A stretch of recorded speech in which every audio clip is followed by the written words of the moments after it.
শহীদ হাদি ওসমান হাদির বিচার চায়। শহীদ ওসমান হাদির বিচার আমরা কি চাই? আমরা কি চাই? রামিসা হত্যা নিয়ে যেভাবে গণ আন্দোলন শুরু হয়েছিল, এই গণ আন্দোলনের মুখে আমাদের সরকার প্রধান বলতে বাধ্য হয়েছেন 1 মাসের মধ্যে উনি ফাঁসি কার্যকর করবেন। 1 মাসের গিয়ে আজকে 1.5 মাসের মাথায় ফাঁসি কি কার্যকর হয়েছে? হয়েছে? আমাদের প্রধানমন্ত্রী সংসদে বলে যে আমি পপুলিস্ট কথাবার্তা বলি না। যদি আপনি পপুলিস্ট কথাবার্তা না বলেন, তাহলে আপনি কিভাবে একটা সরকার প্রধান হয়ে বলতে পারেন যে 1.5 মাসের মধ্যে ফাঁসি কার্যকর করবেন? রামিসা হত্যাটা আমাদের কাছে দৃশ্যমান ছিল, অপরাধীকে দৃশ্যমান ছিল। ওসমান হাদির হত্যাকারীকে এটাও দৃশ্যমান আমাদের কাছে।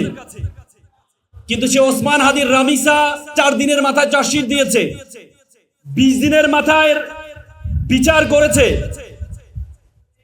কিন্তু আজকে 6 মাস হয়ে গেছে শহীদ ওসমান হাদির এখনো পর্যন্ত চার্জশিট পর্যন্ত দেওয়া হয় নাই। ওসমান হাদি কোনো একটা ব্যক্তি নয়, শহীদ ওসমান হাদি কোনো ব্যক্তি নয়। শহীদ ওসমান হাদি একটা রেভলিউশন, শহীদ ওসমান হাদি একটা সংগ্রাম, শহীদ ওসমান হাদি একটা চেতনা। আজকে যদি শহীদ ওসমান হাদির বিচার যদি না করতে পারি, তাহলে ইনকলাব মঞ্চ পরাজিত হবে না, পুরো বাংলাদেশ পরাজিত হবে। আজকে আমরা এই সুন্দর আয়োজন থেকে ঢাকা বিশ্ববিদ্যালয় আন্দোলনের সূতিকাগার বলা হয় এই মধুর ক্যান্টিন। ওসমান হাদি আমাদের বিশ্ববিদ্যালয়ের ছোট ভাই, আমার হলের পাশের হলেই ছাত্র ছিল। সে ওসমান হাদির এখনো পর্যন্ত রাষ্ট্রের পক্ষ থেকে বিচারের ক্ষেত্রে ওনারা এত বেশি গাফিলতি করছেন, এখনো পর্যন্ত চার্জশিট পর্যন্ত দেন নাই। অথচ ভারতের সাথে যারা তার হত্যাকারী, তারা ভারতে গিয়ে তারা স্বীকার করেছে। মমতা ব্যানার্জি নিজেই বলেছে কে হত্যা করেছে। সুতরাং সকলেই তদন্ত, আপনি সিআইডি তদন্ত করছেন, তদন্তের কি দরকার? আপনি 6 মাস হয়ে গেছে এখনো পর্যন্ত চার্জশিট দিতে পারেন নাই। ভারতের সাথে আমাদের প্রত্যর্পণ নীতি আছে, সেই নীতির আলোকে 1 বছরের বেশি সাজাপ্রাপ্ত অথবা বিচারিক কর্মকাণ্ডে 1 বছরের অধিক অপরাধে যদি কেউ অপরাধী হয়, তাহলে তাকে দিতে সরকার বাধ্য থাকবে। কিন্তু এখনো পর্যন্ত তাদেরকে আমাদের কাছে প্রত্যর্পণ করে নাই। তারা পুশিং করছে 99 লক্ষ পশ্চিমবঙ্গ থেকে, আসাম থেকে হেমন্ত সে 22 লক্ষকে পাঠিয়ে দিচ্ছে। বললো যে তাদের বাবা মা, তাদের দাদারা নাকি বাংলাদেশে জন্মগ্রহণ করেছে। যিনি প্রধানমন্ত্রী পশ্চিমবঙ্গের, ওনার মা কোন দেশে জন্মগ্রহণ করেছেন? যদি পুশিং করতে হয় বাবা মা বাংলাদেশে জন্মগ্রহণ করার কারণে, তাহলে প্রথমেই পুশিং করতে হবে শুভেন্দুকে বাংলাদেশে পাঠাতে হবে। আপনারা আমাদেরকে নীতি দেখান।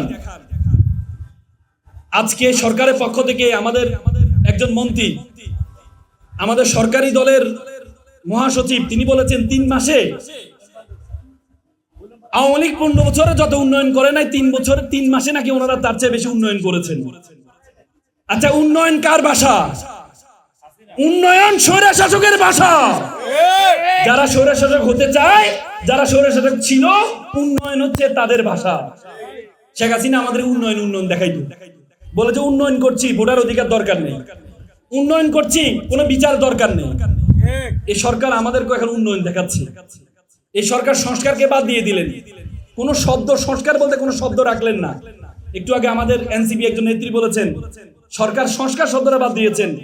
আমি বলি সরকার 2টা কাজ করছেন। একটা হচ্ছে সংলাপ শব্দটা বাদ দিচ্ছেন, সংস্কার শব্দটা বাদ দিচ্ছেন, সাথে সাথে বিরোধী দল ব্যর্থ, এটাকে মানুষের সামনে এস্টাবলিশমেন্ট করার চেষ্টা করছেন। ওনারা বলছেন বিরোধী দল নাকি অক্ষম। ওই আমার একটা গল্প মনে পড়ে গেল। একটা গ্রামে একটা লোক ঘি বিক্রি করতেন, উনি পচা ঘি বিক্রি করতেন। সবাই পচা ঘি খেয়ে তাদের পেট অভ্যস্ত হয়ে গেছে, কেউ অসুস্থ হয়নি। তিনি মারা যাওয়ার পর তার ছেলে যখন দোকানটার ভার নিল, তখন তার ছেলে দেখলো যে বাবার ঘিটা পচা, সে কি করলো, ভালো ঘি বিক্রি করা শুরু করলো। পরে দেখা গেছে এই ঘি খেয়ে সবাই অসুস্থ হয়ে গেল। গ্রামের সবাই তার দোকানের সামনে আসা শুরু হলো, এই তোমার বাবা তো ভালো ঘি বিক্রি করতো, তুমি কি ঘি বিক্রি করো? এই ঘি খেয়ে তো আমরা অসুস্থ হয়ে গেলাম। তখন সে বলে, দেখেন আমার বাবা মারা গেছে, তাকে বেচতে নসিব করুক, আমার বাবা খারাপ ঘি বিক্রি করতো, আর আমি ওনার আত্মার মাগফিরাতের জন্য ভালো ঘি বিক্রি করছি। কিন্তু ওই গ্রামের মানুষ তো খারাপ ঘিতে অভ্যস্ত। আমরা বিরোধী দল বলতে বুঝতাম বিরোধী দল মানে হরতাল লাগবে প্রথম দিন, আমরা বিরোধী দল মানে বুঝতাম বিরোধী দল মানে অবরোধ ডাকবে। এই বিরোধী দল হরতালও ডাকে না, অবরোধও ডাকে না, এটা কোন ধরনের বিরোধী দল? এই জন্য ওনারা বারবার মানুষের কাছে এস্টাবলিশমেন্ট করার চেষ্টা করছেন এই বিরোধী দল অক্ষম, এই বিরোধী দল দিয়ে হবে না।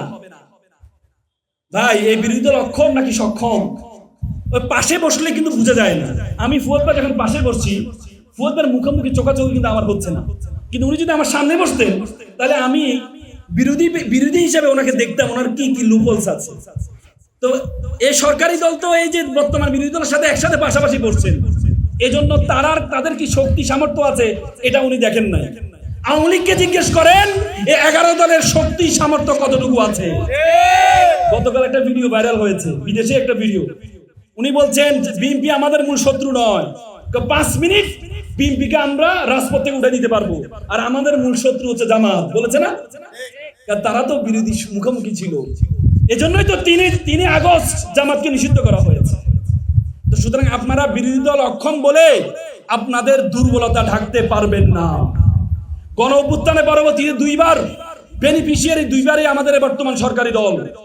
91-এর গণ অভ্যুত্থানে পরবর্তী, 24-এর গণ অভ্যুত্থানে পরবর্তী 2বারে আপনারা জাতির সাথে বেইমানি করেছেন। 91-এর গণ অভ্যুত্থানের পরবর্তীতে 3 জোটের রূপরেখা ছিল, সেই রূপরেখার মধ্যে ছিল তত্ত্বাবধায়ক সরকারের অধীনে তত্ত্বাবধায়ক ব্যবস্থাটা সংবিধানে যুক্ত করা, নির্বাহী বিভাগ থেকে বিচার বিভাগ আলাদা করা। ওনারা 91-তে ক্ষমতা আসার পরে পুরো সংস্কারকে ওনারা অস্বীকার করেছেন। এবারেও 24-এ গণ অভ্যুত্থানে পরবর্তীতে ওনারা বেনিফিশিয়ারি, ওনারা ক্ষমতা এসে আবারও যে সংস্কার, গুরুত্বপূর্ণ সংস্কার, জুলাই শহীদদের যারা মুখে বলেছিল রাষ্ট্র সংস্কার চাই, সাময়িক অসুবিধার জন্য ক্ষমা চাচ্ছি, সে জুলাই শহীদদের রক্তের সাথে আবারও ওনারা বেইমানি করছেন। ওনারা বারবার বেইমানি করে চেষ্টা করে ক্ষমতাকে আঁকড়ে ধরার জন্য। কিন্তু আমি সব জায়গায় বলি বিএনপি আওয়ামী লীগ হতে পারবে না। আওয়ামী লীগ হতে পারবে না বলতে আওয়ামী লীগের মতো শক্তিশালী হতে পারবে না। 91-এর পরবর্তীতে ওনারা 96-তে একটা ইলেকশন দিয়েছিলেন, একতরফা ইলেকশন, পরবর্তী 15 দিনও ক্ষমতা রাখতে পারেন নাই। সংবিধানে তত্ত্বাবধায়ক ব্যবস্থাকে যুক্ত করে 15 দিন পর ক্ষমতা ছেড়েছেন। এবারও ওনারা মনে হচ্ছে জুলাই সংস্কার বাদ দিলে আমরা আবার ক্ষমতাকে আঁকড়ে ধরব। 2006 সালে ওনারা ওনাদের তত্ত্বাবধায়ক সরকার ব্যবস্থা যিনি প্রধান হবেন KM হাসান, ওনাদের আইন বিষয়ক সম্পাদক ছিল, বিচারপতির বয়স 2 বছর বাড়িয়ে তার অধীনে নির্বাচন করার চেষ্টা পেরেছেন। এটার কারণে 17-18 বছর আমরা ফ্যাসিজমের মধ্যে ছিলাম। তো সুতরাং ওনারা আবারও আওয়ামী লীগের মতো টানা ক্ষমতা থাকার চেষ্টা করছে। আমি বললাম আপনারা কখনো আওয়ামী লীগ হতে পারবেন না, আওয়ামী লীগের মতো শক্তিশালী হতে পারবেন না। তো সুতরাং আমরা আহ্বান জানাবো, আজকের এই রাষ্ট্র সংলাপ ফোরাম যে চমৎকার আয়োজন করেছে, এই আয়োজনের মাধ্যমে মূল মেসেজ আমাদেরকে দেওয়া উচিত। কয়দিন পরে আমাদের জুলাই মাস আসছে, জুলাই বিপ্লবের 2 বছর পার হয়ে গিয়েছে। আমাদের জুলাইয়ের পিতারা এখানে আছেন, শহীদের পিতারা এখানে আছেন, আহত যোদ্ধারা এখানে আছেন। তো সুতরাং আপনারা তাদের রক্তের সাথে বেইমানি করবেন না, আল্লাহর ওয়াস্তে তাদের রক্তের সাথে বেইমানি করবেন না। আপনারা রাষ্ট্রকে সংস্কার করুন। সবার আগে যেহেতু বাংলাদেশ আপনারা বলেছেন, কিন্তু দুর্ভাগ্য হলো সত্য, সবার আগে বাংলাদেশ আমরা কি দেখতে পেয়েছি? ওনারা বলার কথা ছিল সবার আগে বাংলাদেশ জাতীয়তাবাদী দল, কিন্তু জাতীয়তাবাদী দল শব্দটাকে গুপ্ত রেখেছেন, এই জন্য বলেছেন সবার আগে বাংলাদেশ ... আমরা চাই আপনারা ... বাদ দিয়ে সবার আগে বাংলাদেশ এটা এস্টাবলিশ করতে পারবেন ইনশাআল্লাহ, এই আশাবাদ ব্যক্ত করছি। এবং জুলাই যে চেতনা, জুলাইয়ের বিপ্লব শহীদদের যেই মূল আকর্ষণ ছিল, মূল চেতনা ছিল যে আমরা দেশটাকে সুন্দর করব। সুতরাং এই চমৎকার আয়োজনের মাধ্যমে আমরা আবারও আহ্বান জানাবো, সরকারকে আবারও আহ্বান জানাবো। ওনারা বারবার বলেন অক্ষরে অক্ষরে নাকি পালন করবে, আমি মিনিং খুঁজে পাই না অক্ষরে অক্ষরে। What is the meaning of the অক্ষরে অক্ষরে জুলাই সনদ বাস্তবায়ন? এখনো পর্যন্ত জুলাই সনদের তো বাদ দেন, আপনি জুলাই সনদকে একটু পিছনে রাখেন। ওনারা ওনাদের 31 দফা, যেটা ওনারা 2023 সালে হোটেল ওয়েস্টিনে বসে পুরো বিশ্বের সামনে মিডিয়ার সামনে ওনারা 31 দফা দিয়েছেন, সে 31 দফা এখনো পর্যন্ত 3 মাসে 6টা দফা ওনারা নিজেরা ভায়োলেশন করেছে। ওনারা নাকি জুলাই সনদ বাস্তবায়ন করেছে, নিজের 31 দফা নিজেরা বাস্তবায়ন। প্রথম 31 দফার প্রথমটা ছিল সংবিধান সংস্কার কমিশন করবেন, সেটাই ওনারা বাদ দিয়ে দিলেন। ওনারা বলেছেন সুপ্রিম কোর্টের সচিবালয় তৈরি করবেন, সচিবালয় প্রতিষ্ঠিত সচিবালয়, সেটা ওনারা বাদ দিয়ে দিলেন। ওনারা বলেন ক্রিয়াঙ্গনে কখনো দলবাজি করবেন না, অথচ ক্রিয়াঙ্গনে সবচেয়ে বেশি প্রত্যেকের পুত্র বলে যে ফ্যামিলি কার, সবচেয়ে বড় ফ্যামিলি কার তো সেখানে তারা দিয়েছে। তো সুতরাং আমরা চাই আপনারা আপনাদের 31 দফা পালন করেন, জুলাই সনদ বাস্তবায়ন করেন। সকলে ভালো থাকবেন, সুস্থ থাকবেন। আসসালামু আলাইকুম।